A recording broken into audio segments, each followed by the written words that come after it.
We are back on Morning Line. Thanks for joining us. We're talking the Farmers Almanac, all kinds of cool, funky tips and things that you find in this type of magazine. Comes out, it's an almanac, it's not a magazine, I guess. Was I wrong to say that? Peter Geiger's the editor. Is it a magazine?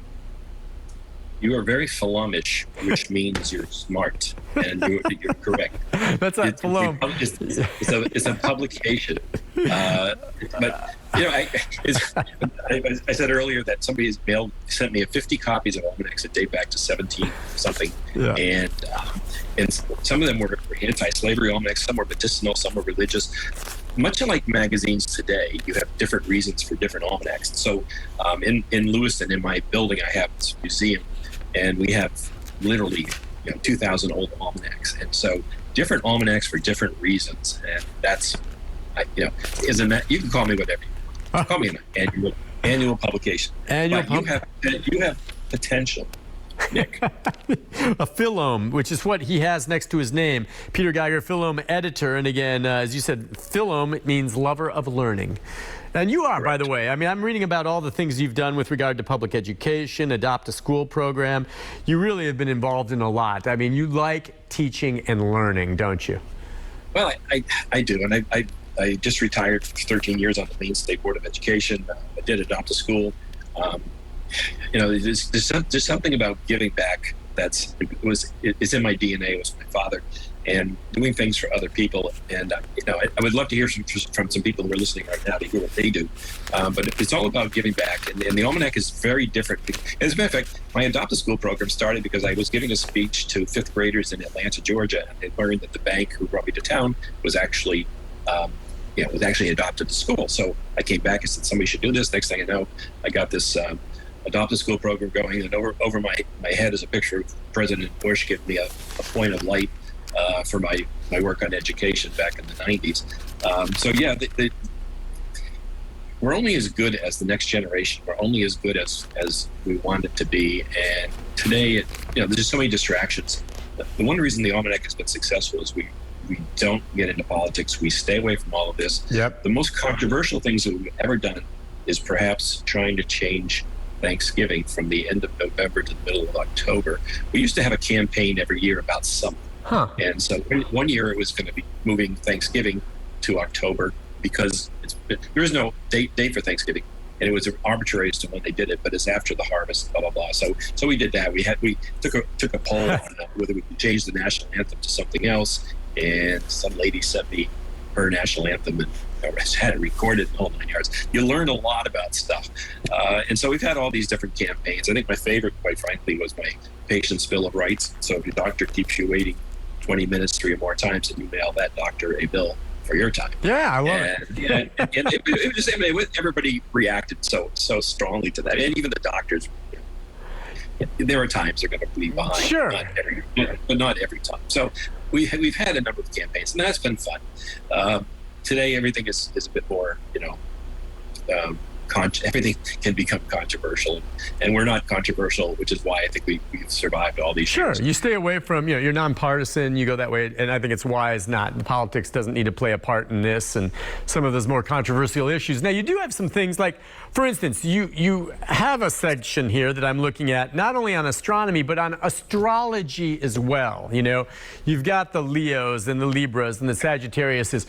What's the thinking behind that? I mean, a lot of people enjoy reading that and thinking, well, I'm a Leo, which I happen to be, is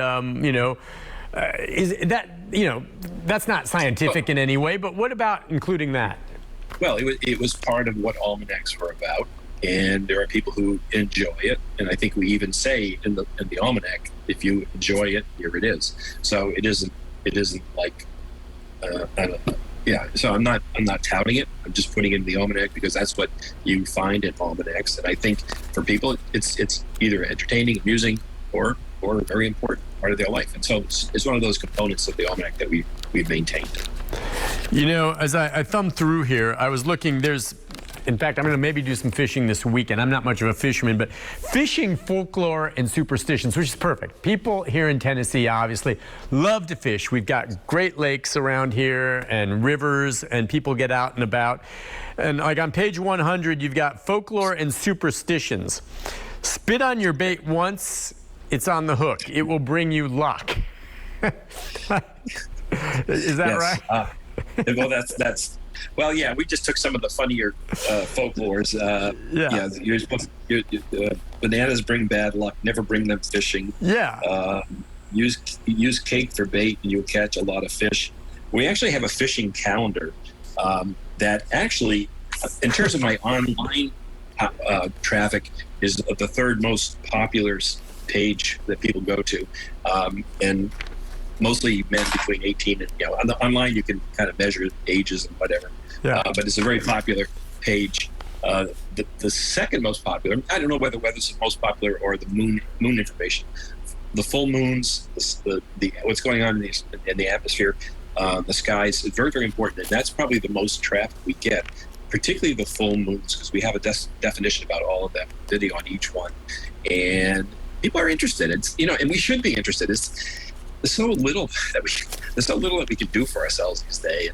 But you can sit there and you can observe. I mean, in a city, it's harder than sitting on a lake in Maine. But it's important to kind of notice what's going on above us, on the ground, and in front of us. Yeah. Yogi Beres said it's tough to make predictions, especially about the future.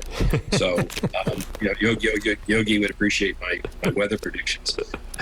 Well, I mean, yeah, I think you have a section and you address eclipses, don't you? I mean, that when you talk about looking up, I mean, that's something that a lot of people are interested in. Yeah. Well, that's true, and we've kind of dressed up that page to make it look a little bit easier to understand. But yeah, so every year there's some lunar eclipses, solar eclipses in different parts of the world. So we make that point about where to see these things. Well, meteor showers too, right? Yes. Yeah. Yeah, and we have an astronomer who works with us, and we post articles online about every month and which ones you're going to see, where to see them, what the time is. I think people are generally speaking very interested in that kind of stuff. It takes you back. I mean, what I like about the book is it's in your hand, and you get to flip through it when you want to. So things are online; it just keeps coming at you, and you're forever dodging all these things that are coming at you. And I find our website to be very comforting and try to keep it casual. And we have this one newsletter that you can sign up for free, not every Wednesday, to give you some more ideas. And so we engage with our viewers and readers and whatnot. So I think it's cool. I think I was worried before the 200th anniversary what was I going to do, and that's when I sat down and read all the issues, and pulled out all the stuff from historically that sounded interesting, and put in a special section. Just to appreciate it, because a lot of the editions were not interesting. They were just graphs for farmers back in the 1818s and 1820s. You start getting around the 1850s and 1880s, all of a sudden it gets really interesting, like how to kiss, how to how children should behave with their parents in public. Wait. How do you kiss? I mean, what do you mean? It's basically gentle. You don't rush and peck on the bonnet or the nose, but you take your time. Okay, I wasn't sure if there's a right or wrong way to kiss. There isn't. There's always a right and wrong way to do everything. This was from 1896. To keep in mind, this is not today's. But I think it's timely. I mean, it's timely. It's timeless. All right, listen, we're going to take our last break before we come back and wrap things up with our guest. Stay with us as we talk more about the Farmers Almanac with Peter Geiger, the editor, right after this.